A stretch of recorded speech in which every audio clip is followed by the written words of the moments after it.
Hello beautiful people, welcome to my channel. On today's tutorial I'll be teaching us how to achieve this beautiful simple wrap gown. If that's what you're interested to learn, please stay to the end of this tutorial. If today is your first time of coming across my video, my name is Imelda Nena. I upload sewing tutorials every week, so don't be aware to subscribe, turn on your notification bell to get notified anytime I upload a new video. And to my returning subscribers, thank you so very much for always dropping by. I really appreciate. God bless you so very much. Without wasting much of our time, let's dive into our today's business. With me here is this beautiful 3-yard fabric. To make this simple wrap gown, we'll start with our back piece. Then we'll use the back piece as a guide to cut the front piece. Having said that, we have to determine the amount of fold we'll be needing for our back piece. It's good to know the amount of fold you need whenever you want to cut to help you save material. So for me to know the amount of fold I'll be needing for the back piece of this my client's dress, I have to divide the biggest part of her body into 4 and add 3 extra inches of 4. For this my client, the biggest part of her body is her hip, so I'll be dividing her hip into 4 and I'll add 4 extra inches to it. So I'll mark out whatever I got after I must have finished dividing her hip into 4 plus extra 4 inches, and I'll cut it out like so and start imputing all the required measurements on it. I'll mark out my starting line on the tip of the fabric. My start line will also be my shoulder line. I'll mark all my vertical lines starting from my bust point, my waist, my hip.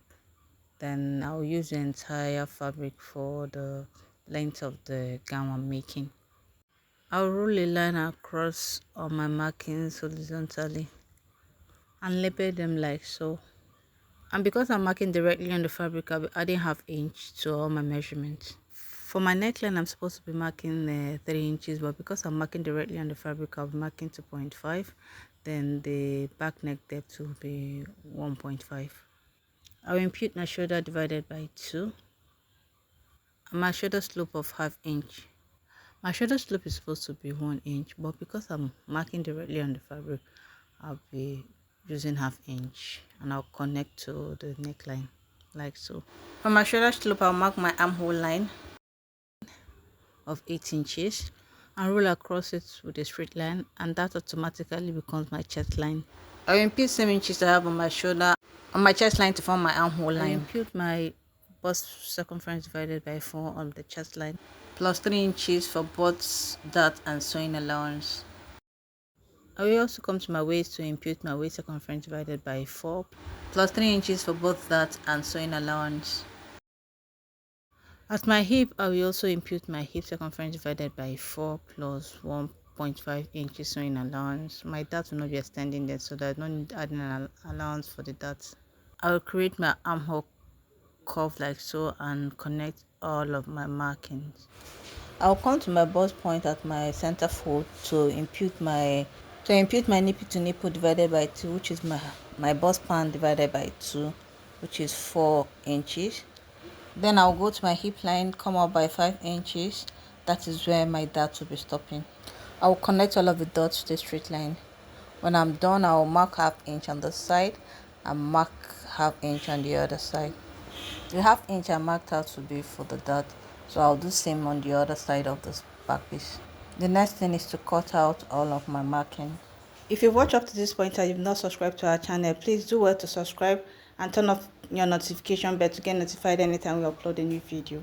Give us a thumbs up and leave a comment below to encourage us, and also share for others to see and learn one or two.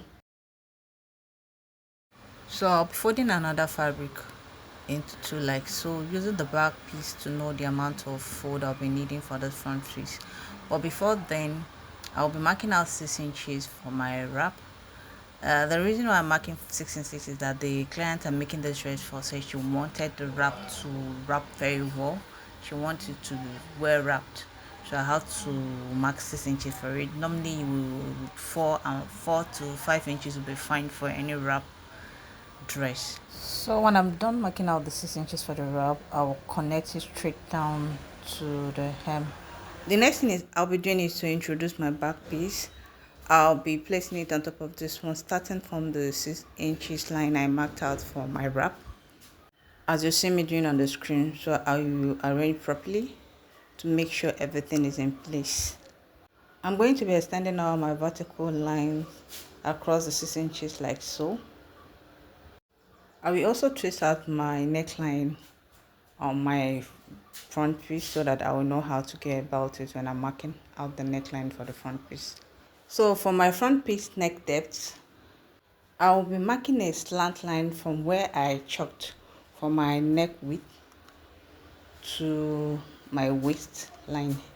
So I'll be using my ruler to connect from the neckline to the tip of my waistline like so, as you see me doing on the screen. I will get the midpoint of the slanted line. Then from the midpoint, I'll go in by 1 inch. Then I'll use my curve rule to blend it into my neckline and also into the waistline. I want the neckline to be a bit curvy, so I'll be giving it a curve like so. I don't like it straight. I want it to be curvy and look very nice. The next thing I'll be doing is to cut out the exact thing I have on the back piece on this front piece. I'll cut the sides, cut the armhole, and also cut the shoulder slope. So I'll be removing the back piece like so to enable me to cut the neckline of the front piece, right? So I'm going to be splitting this side into two. So the front piece is now 2 pieces, right? So on my waistline, I'll be giving it a notch. The reason is that I'll be leaving a space of about 1 inch in either of the 2 sides where I can pass my rope, because I'll be attaching rope to the gown that I can use to tie it around after forming my wrap.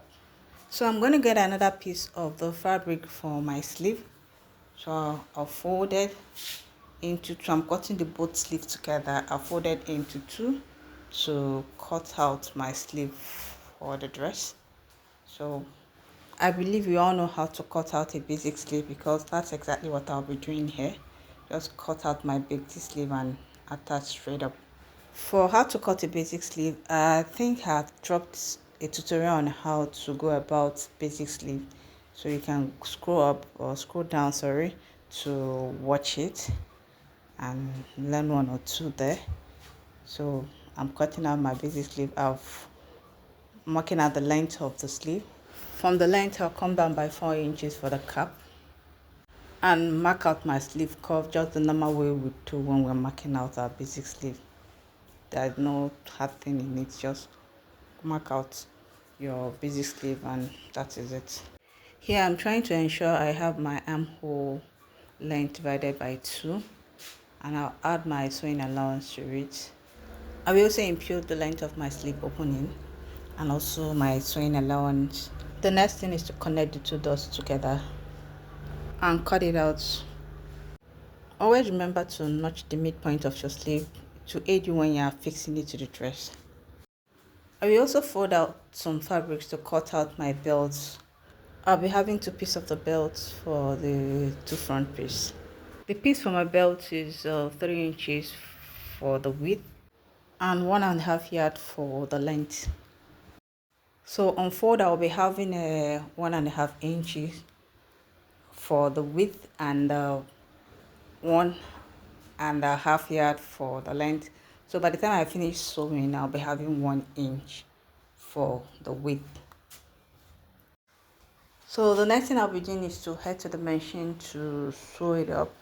I'll be matching the shoulders like so, right side facing right side, and I will stitch down with 1/2 inch following the direction of my finger.